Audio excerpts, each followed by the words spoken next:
Just think.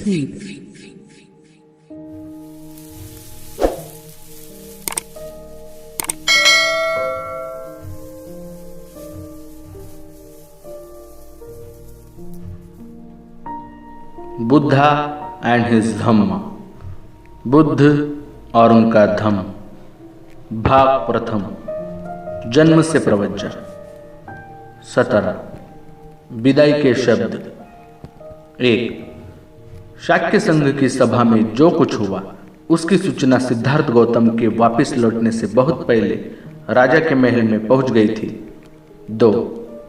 घर पहुंचने पर सिद्धार्थ गौतम ने देखा कि उसके माता पिता बहुत दुखी हैं और रो रहे हैं। 3। शुद्धोधन ने कहा, हम युद्ध के दुष्परिणामों की चर्चा किया करते थे, लेकिन मैं नहीं जानता था कि तुम इस सीमा तक चले जाओगे।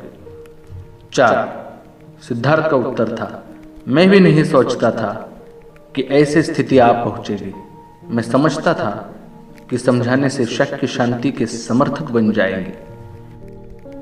5। किंतु दुर्भाग्य से सैनिक अधिकारियों ने लोगों को इतना उत्तेजित कर दिया था कि मेरी बातों का उन पर कोई प्रभाव नहीं पड़ा।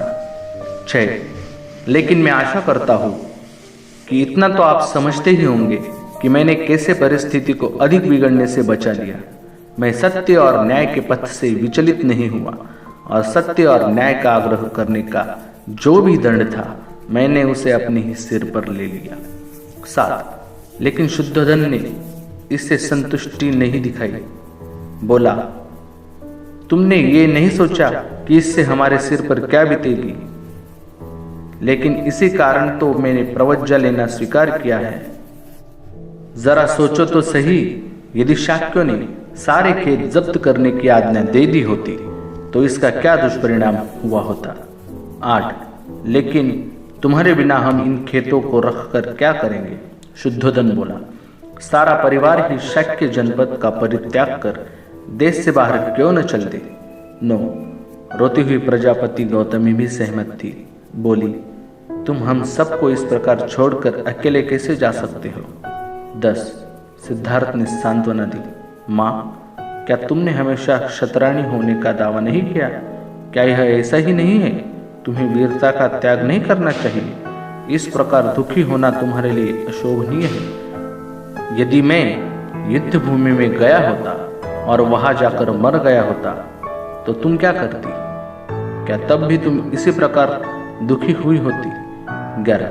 गौतमी बोली, नहीं, यह तो एक क्षत्रिय के योग्य होता, लेकिन अब तुम लोगों से दूर जंगल जानवरों के साथ रहने जा रहे हो। हम यहाँ शांति कैसे रह सकते हैं? मैं यही कहती हूँ कि तुम हमें भी साथ ले चलो। 12। सिद्धार्थ ने प्रश्न किया, मैं तुम सबको कैसे साथ ले चल सकता हूँ? नंद केवल एक बच्चा है। मेरे पुत्र राहुल का अभी जन्म ही हुआ है।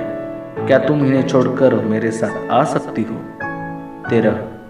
गौतमी को संतोष न हुआ। उसका कहना था, हम सब शाक्यों का देश छोड़कर कौशल नरेश की अधीनता में रहने के लिए कौशल जनपद में जा सकते हैं। 14। सिद्धार्थ ने आपत्ति की, लेकिन माँ, शाक्य क्या कहेंगे? क्या वे इसे देशद्रोह नहीं समझेंगे? फिर मैंने वचन दिया है कि मैं वचन या कर्म से कोई ऐसी बात नहीं कहूँगा, न करूँगा कि जिससे कौशल नरेश को मेरी प्रवज्जा का यथा कारण ज्ञात हो सके। 15। यह सही है कि मुझे अकेले जंगल में रहना होगा, लेकिन कोलियों के विरुद्ध लड़ाई में हिस्सा लेने और जंगल में रहने, इन दोनों में से अधिक श्रेयस्कर क्या है? 16। इस बीच शुद्धोधन ने प्रश्न किया, लेकिन इतनी जल्दी किस लिए? शाक्य संघ ने अभी कुछ समय के लिए लड़ाई को स्थगित कर दिया है। 17।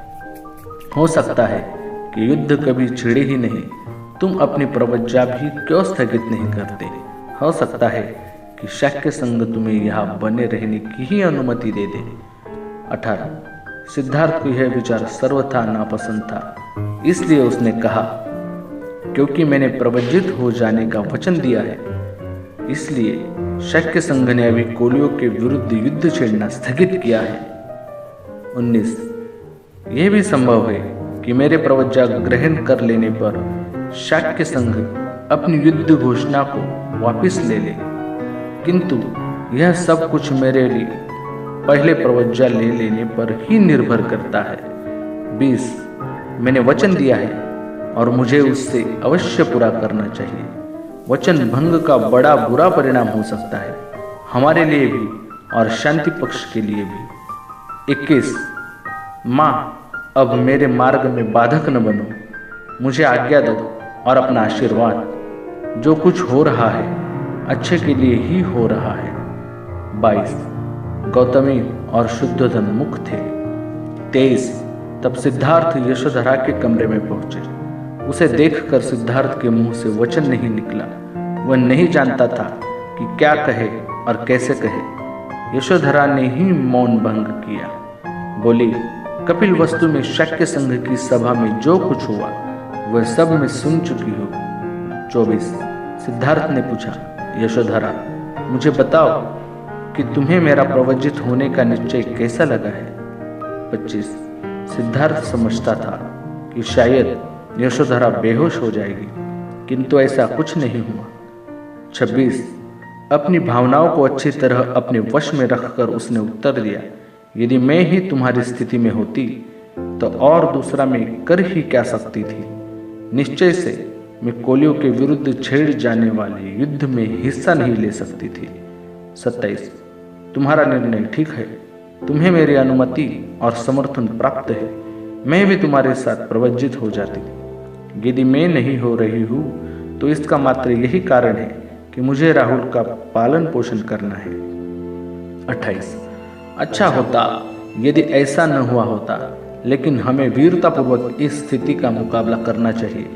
अपने माता पिता तथा पुत्र की चिंता नहीं करना। मैं जब तक जीऊंगी उनकी देखभाल करूंगी। 29 अब मैं इतना ही चाहती हूँ कि अपने प्रिय संबंधियों को छोड़ छाड़ कर जो तुम प्रवज्जित होने जा रहे हो, तुम किसी ऐसे नए पथ का आविष्कार कर सको जो मानवता के लिए कल्याणकारी हो। 30 सिद्धार्थ इससे बड़ा प्रभावित हुआ। इससे पहले उसने कभी नहीं जाना था कि यशोधरा इतनी दृढ़ थी, इतने वीर भाव से समन्वित थी और इतनी अधिक उदाराशया थी। आज ही उसे पता लगा कि वह कितना भाग्यवान था कि उसे यशोधरा जैसी पत्नी मिली थी। आज भाग्य ने दोनों को पृथक पृथक कर दिया था। उसने उसे राहुल को लाने को कहा। एक पिता की वात्सल्यपूर्ण दृष्टि डालकर वह वहां से विदा हो गया। Thanks for watching video. Subscribe your own YouTube channel, Just Think, and press the bell icon for notifications.